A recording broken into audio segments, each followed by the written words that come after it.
Greeting to everyone present. Today I am going to talk about the Watcher's book by the author Jennifer Basset.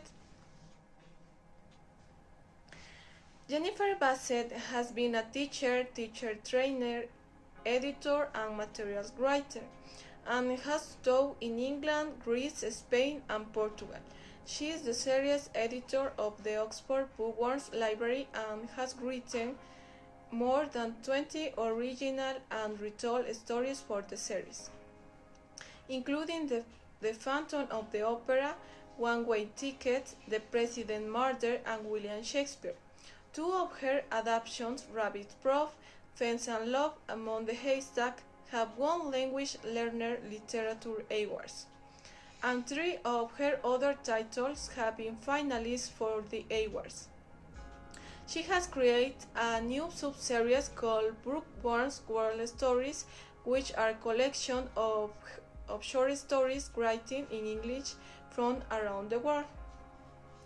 Jennifer Basset's book The Watcher is about Tara and Aketa, who are 3,000 years old, don't eat, don't drink, and their eyes never close.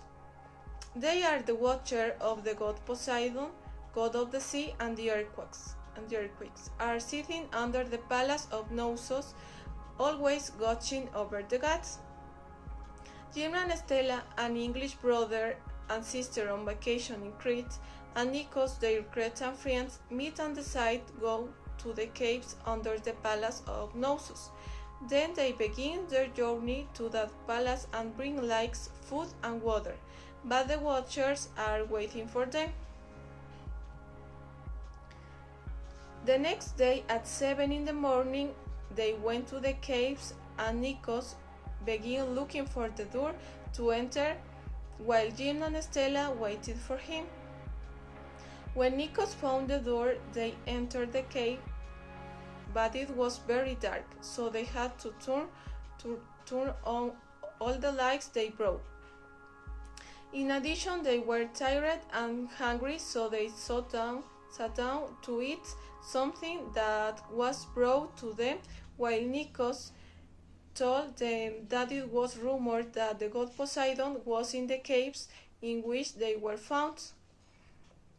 Whereupon Jim scoffed, saying that the Greek gods were part of history and they weren't important, but Stella told him not to make fun of the god Poseidon because he was dangerous.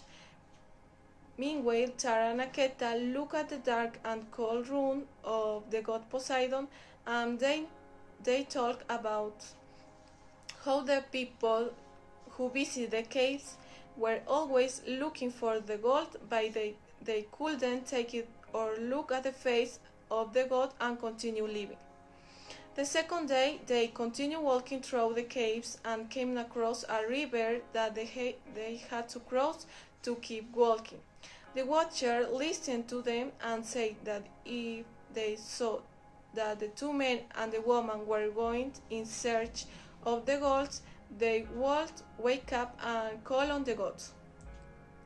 On the third day, Jim found a gold bow and wanted to take it with him, even though Stella told him he should return it because it wasn't theirs.